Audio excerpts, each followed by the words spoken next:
বর্তমান পরিস্থিতিতে স্বতন্ত্র নির্বাচন করছেন আপনি, পরিস্থিতি কেমন দেখছেন নির্বাচনী মাঠে? তার আগে আমি প্রেক্ষাপটটা বলে নেই।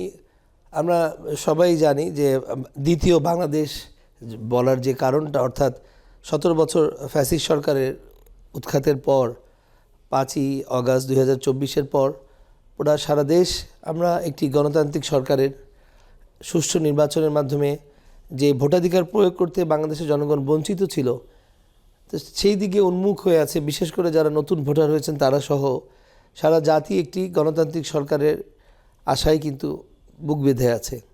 তাই আগামী নির্বাচন, ত্রয়োদশ নির্বাচন একটি সুষ্ঠু, অবাধ ও নিরপেক্ষ হবে, সেই কামনা থেকে জনগণের মধ্যে এক ধরনের উৎসবমুখর আমেজ পরিলক্ষিত হচ্ছে। বিশেষ করে ভোট যে একটি পবিত্র আমানত, তারা দলের পাশাপাশি যোগ্য প্রার্থী বেছে নিয়ে ভোট দিবেন এই কথা না, শুধু এই চিন্তা চেতনা কিন্তু চারপাশেই দেখা যাচ্ছে। আমি দলীয় মনোনয়ন চেয়েছিলাম অবশ্যই বিএনপি থেকে, যেহেতু আমি 2018-র একাদশ সংসদ নির্বাচনের প্রার্থী ছিলাম ঢাকা 14 আসনে। তো সেই নিরিখে আমি যেহেতু মনোনয়ন পাইনি, এলাকার জনগণের দাবির প্রেক্ষিতে আমি মিরপুরের সন্তান, আমি এখানকার, আমরা পুরানো আদিবাসী। আমার বাবা 5 বারের সাবেক এমপি মরহুম আলহাজ এস এ খালেক, উনি ঢাকা সিটি কর্পোরেশনের ডেপুটি মেয়রও ছিলেন।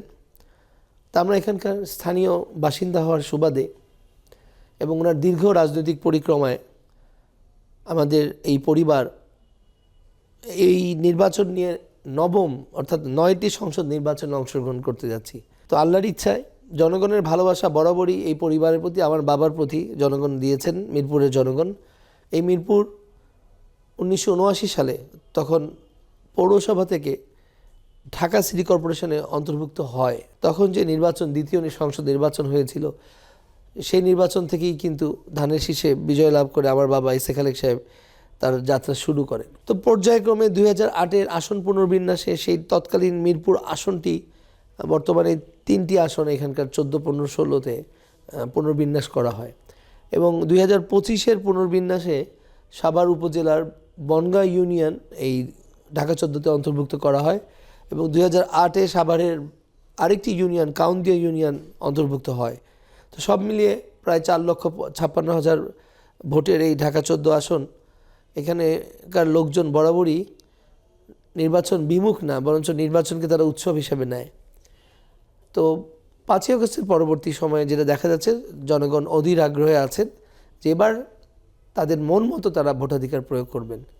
আমি বিভিন্ন জায়গায় দোয়া মাহফিল এবং দোয়া নীতি এলাকায় যখন আমি পদচারণা করি, তখন কিন্তু জনগণের মধ্যে ব্যাপক উৎসাহ দেখি যে তারা স্থানীয় হিসাবে আমার পরিবার, আমার বাবার প্রতি তাদের শ্রদ্ধা এবং আমার প্রতি তাদের ভালোবাসা ব্যক্ত করছেন। তো এই মিরপুরের জনগণের জন্য আমি মিরপুরবাসী হিসাবে আমার ধারণা যে আগামী নির্বাচন অত্যন্ত নিরপেক্ষভাবে হবে, স্বচ্ছতার সাথে হবে। বর্তমান তত্ত্বাবধায়ক সরকার এবং সেনাবাহিনী সহ পুলিশ প্রশাসন, সিভিল প্রশাসন যারা আছেন নির্বাচন পরিচালনায়, তারা একটি উদাহরণ সৃষ্টি করবেন। বারবার যেহেতু ডক্টর ইউনূস বলে আসছেন যে এইবারের নির্বাচন একটি ঐতিহাসিক নির্বাচন হবে স্বচ্ছতার দিক থেকে, তো জনগণও সেটাকে বিশ্বাস করছে। আমিও মনে করি ঢাকা 14 আসনের যে ঘনবসতি এলাকা, এখানে লোকজন সকাল সকালই ভোট দিতে যাবেন এবং সফলভাবে তাদের ভোটাধিকার প্রয়োগ করবেন।